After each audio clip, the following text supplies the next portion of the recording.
कृपया आप हमारे इस चैनल को सब्सक्राइब करें।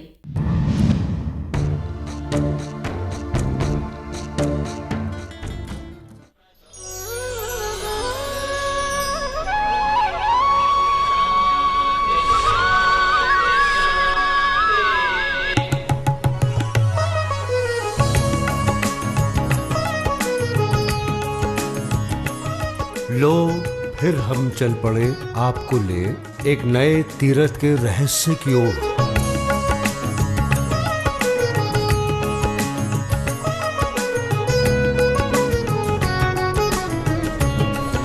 सफर काफी लंबा, चारों तरफ ऊंचे ऊंचे वृक्षों की कतारें।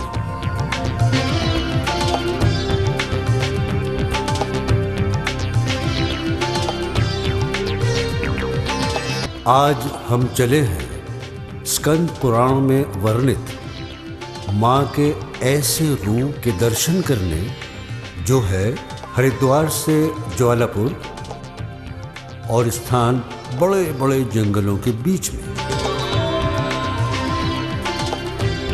अंदर जाने से पहले आपको जंगलात विभाग की स्वीकृति लेनी पड़ती है। इजाजत के बाद पर्ची कटवाकर हम बढ़ गए मंदिर की ओर।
यही है यहाँ रुकने की जगह। यहाँ कोई होटल या रेस्ट हाउस नहीं है, कारण ये जगह जंगलात विभाग के अधीन है।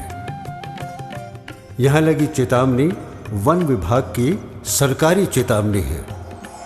सामने आया मुख्य दरवाजा जो कि कीचड़ की वजह से बंद है।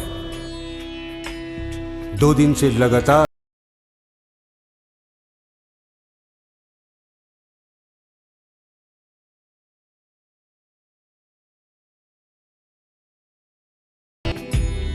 बस हम अलग रास्ते से सीढ़ी के सहारे दीवार पर चढ़कर अंदर फांद गए।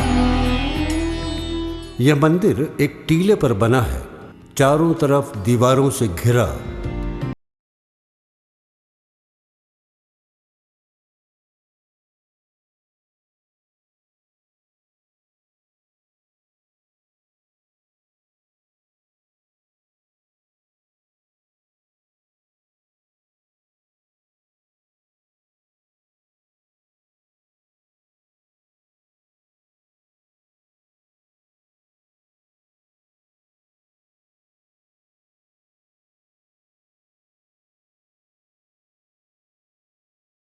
कब्जे में ले लिया था। बाद में अदालती आदेश पर यह मंदिर जनता को सौंपा गया।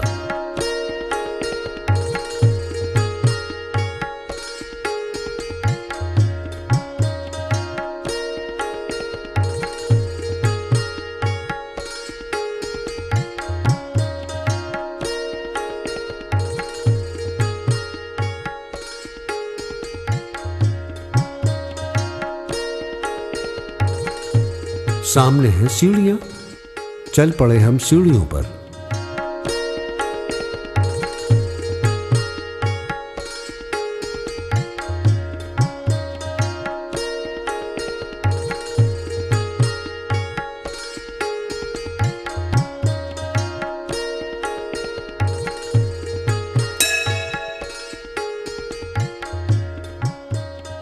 काफी सीढ़ियां चढ़कर यह है शक्ति का रौद्र रूप, मां काली।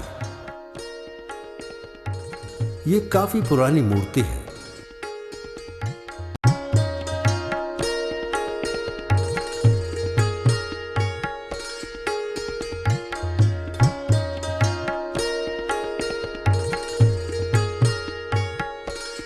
या देवी सर्वभूतेषु शक्ति रूपेण संस्थिता नमस्तस्यै नमस्तस्यै नमस्तस्यै नमो नमः। कहते हैं प्राचीन समय से यहाँ पर एक काली की मूर्ति भी स्थापित की गई है, जिसके दर्शन हम आपको कराते हैं।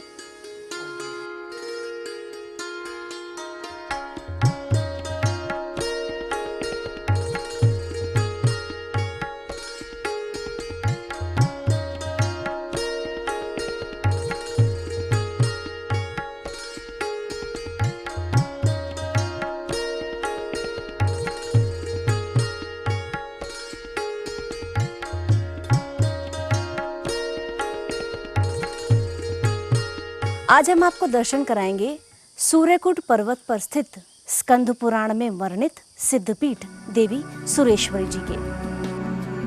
और हम उतर चले अपने लक्ष्य की ओर।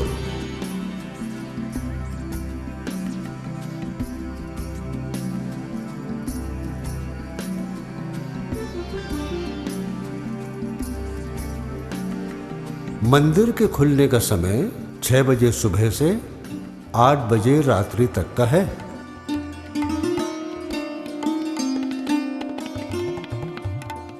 अंदर भक्तों का आना जाना जारी है। और शाम को यहां ठहरने का मतलब जान पर बनाना। मंदिर से बाहर होना अत्यंत खतरनाक है। कारण है जानवरों की भरमार। इसलिए दीवारें काफी ऊंची ऊंची बनाई गई हैं ताकि जानवर फांदकर अंदर ना आ सके।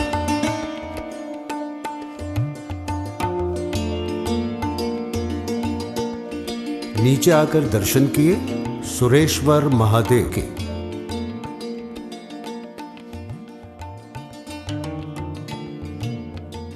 यह है सुरेश्वर महादेव, मतलब जहां शक्ति वहां शिव तो होंगे ही। शिव परिवार।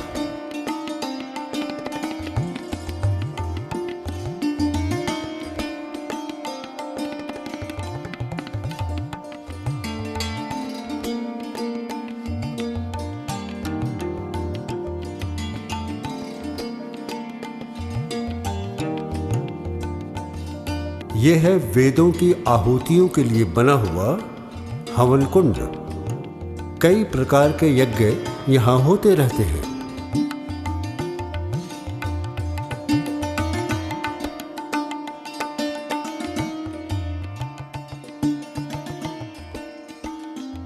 मां सुरेश्वरी देवी।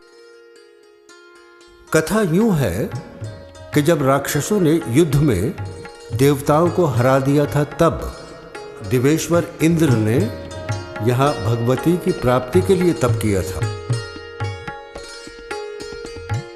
बस हुआ था मां का साक्षात्कार यहां, इसलिए कहलाई सुरों की ईश्वरी।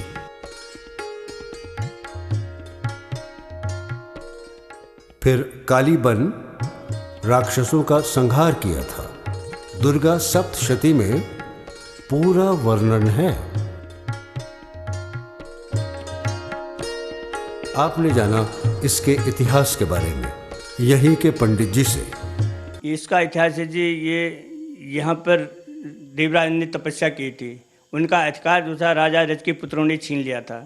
तो अपना अधिकार पाने के लिए उन्होंने भगवान विष्णु की आज्ञा से, बृहस्पति महाराज गुरु जी की आज्ञा से इस स्थान पर तपस्या की थी। इसको विष्णु पुराण में सूर्यकुट पर्वत कहते हैं स्थान को। तो इस स्थान में आकर के उन्होंने माँ भगवती को प्रसन्न किया था। तो उनकी तपस्या से खुश होकर के माँ भक्ति ने यहाँ पर दर्शन दिए थे जी। तो उनको ऐसी शक्ति प्रदान की थी जिससे उन्होंने अपना राज्य पुनः वापस लिया था। तो ये पौराणिक सिद्धपीठ है। यहाँ पर जो भी भक्त लोग आते हैं उनकी मनोकामनाएं पूर्ण होती हैं। ये जो यहाँ पर पीली पिंडियाँ दिखा रही हैं, यही पौराणिक पिंडियाँ हैं जी।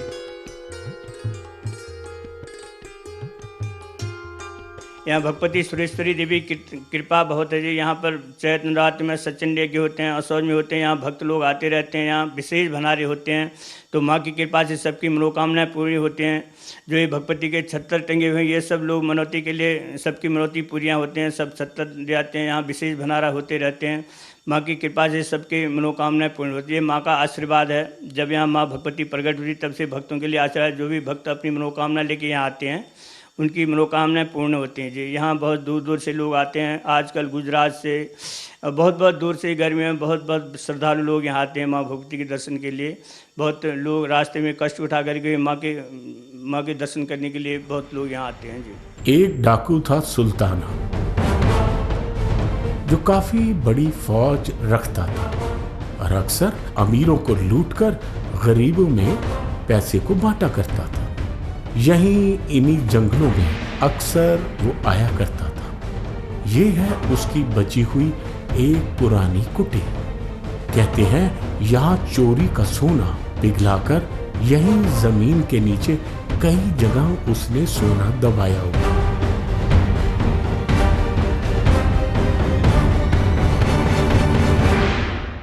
अक्सर लोगों को यहाँ निकलते हुए सोने के टुकड़े मिल जाते हैं, पर जगह काफी बीहड़ और जानवरों से भरपूर, इसलिए यहाँ पहुंचना काफी मुश्किल है। बस यहाँ के राज इन्हीं जंगलों में दबे हुए हैं। कहते हैं बहुत बड़ा खजाना उसका आज भी इन्हीं जंगलों में कहीं ना कहीं दबा हुआ है। पहाड़ी के पीछे जी सुनार कोठी कहते हैं। इसके बारे में ऐसा बता देंगे, सुल्ताना जो डाकू थे तो उनका माल यहाँ आता था खिच्चरों में जा कर के। तो वहाँ सुनार कोठी, सुनार लोग उस माल को गलाते थे, उसका वो बनाते थे। तो यहाँ से वो सप्लाई होता था। उनके दूर दूर से आकर के जंगल में उनको माल को गलाया पिटाया जाता था यहाँ पर। ये बताते हैं। अब तो वहाँ टीन सेट अभी बताते हैं। ये बहुत पुरानी बात हुई, जब सुल्ताना के समय की बात हुई सुनार कोठी। हाँ जी, वहाँ पर हैं, टीन सेट बना हुआ है। थोड़ा कोठी वोटी उसकी है, थोड़ा क्षतिग्रस्त हुआ, थोड़ा सा है, थोड़ा सा ज़्यादा तो नहीं है, थोड़ा सा क्षतिग्रस्त जो हुआ है।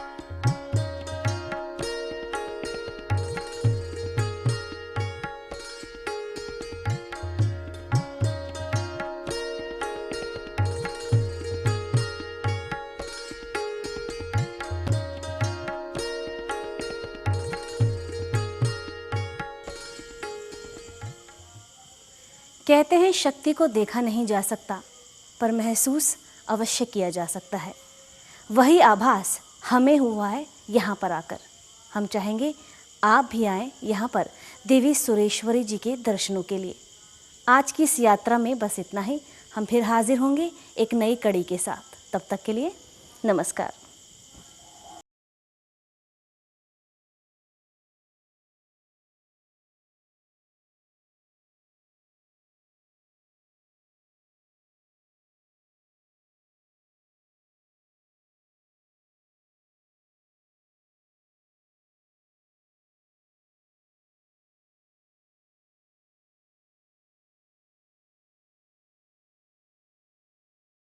निकाल ली थी। ये बात है अंग्रेजों के जमाने की।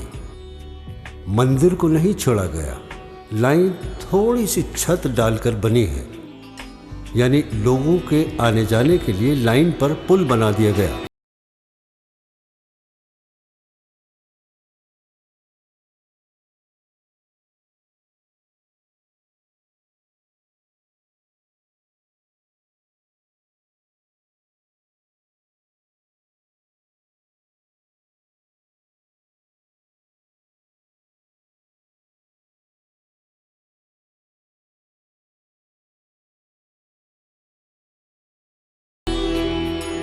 यह मंदिर भी प्राचीन गुफा के अंदर है।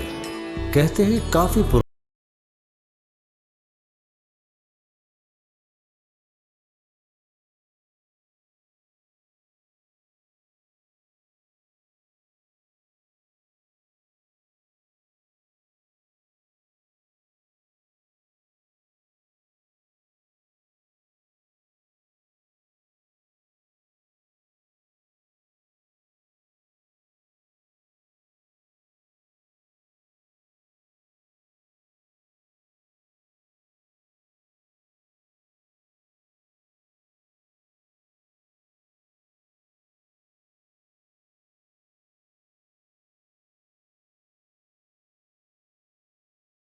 में पहले स्थापना होती थी देवताओं की पिंडी के रूप में। बाद में मूर्तियों का प्रचलन चला। यह है पिंडी रूप में मां। कालांतर में बनी मां की मूर्तियां बस बेसुध हो उस आदि मूर्ति को हम देखते रहे।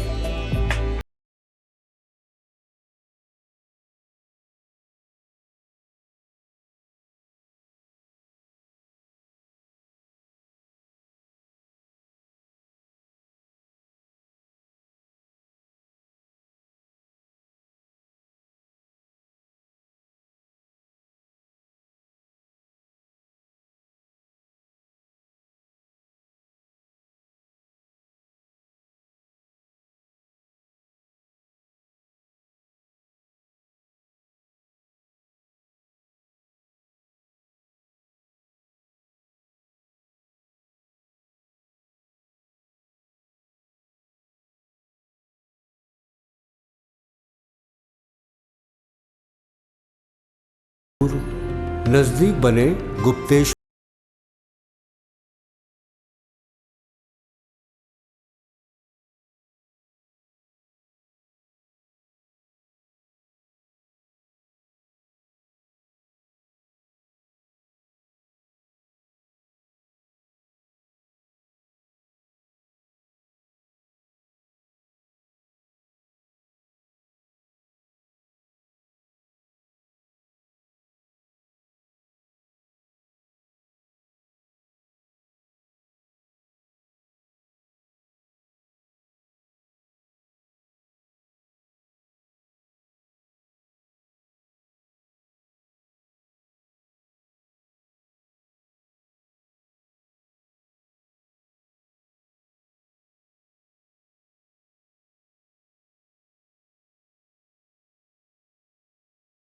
गुप्तेश्वर महादेव। यह मंदिर भी एक छोटी सी गुफा में है। कहते हैं सती ने जब अपनी देह त्यागी थी तब नारद जी के समझाने पर शिव जी को दोबारा पति रूप में पाने के लिए तप किया था मां ने यहीं। यह है वो जगह जहां तपी थी मां अपने भोले को पति रूप में पाने को।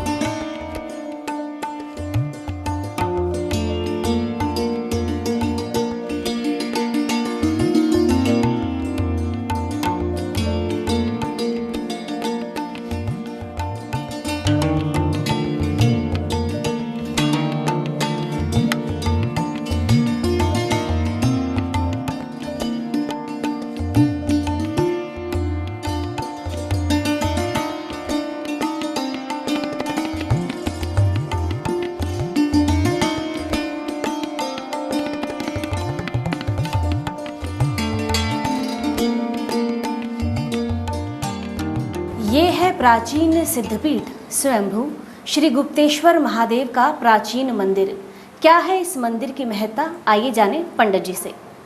इनका पौराणिक महत्व यह है, शिव पुराण में इनका वर्णन किया गया है कि गंगा नदी के तट पर किनारे माता सती ने भगवान भोलेनाथ जी को पाने के लिए गुप्त रूप में यहाँ पर तपस्या की। इनका स्थापना इस प्रकार से हुई, जब अंग्रेज़ों के द्वारा यहाँ से गुफा बनाई जा रही थी तो इधर से गुफा बना रहे थे, तो गुफा बनाते हुए यहाँ पर जब यहाँ का खुदाई का कार्य चला तो यहाँ पर जो लोग मजदूर लोग खुदाई करते थे तो अंदर से आवाज़ आई, उनको कुछ ऐसा आभास हुआ कि यहाँ कुछ है, तो किसी ने सब्बल के द्वारा अंदर को सब्बल की तो वहाँ उनको वो सब्बल टच हुआ। अंदर से उस सब्बल में खून लगा हुआ था और सफ़ेद वस्त्र रूप में यहाँ पर धारण किए हुए दिव्य पुरुष भगवान भोलेनाथ जी यहाँ पर अंदर कैद थे गुफा में। तो उनने आवाज़ लगाई कि मेरे को बाहर निकालो, लेकिन मजदूर लोगों ने ये दृश्य देखा तो इस दृश्य को देखते ही यहाँ छोड़ के वो भाग गए।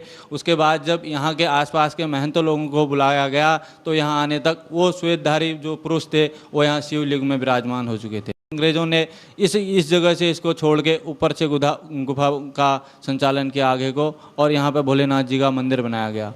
और जो ये गुफा है सारी ये सब नेचुरल है, और ये जो भोलेनाथ जी हैं ये साक्षात हैं। आज से 10-15 साल पहले ये यहाँ तक इतने बड़े हुए थे और इनके दोनों ओर से हाथ थे। आज धीरे धीरे कलयुग का ऐसा प्रकोप है, जो भी स्वयंभू शिवलिंग सिद्धपीठ हैं धीरे धीरे लुप्त होती जा रही हैं। ये इतने जो बचे हुए हैं, आज मेरा मानना यह है कि दुनिया में इतने बड़े साक्षात स्वयंभू शिवलिंग कहीं नहीं होंगे।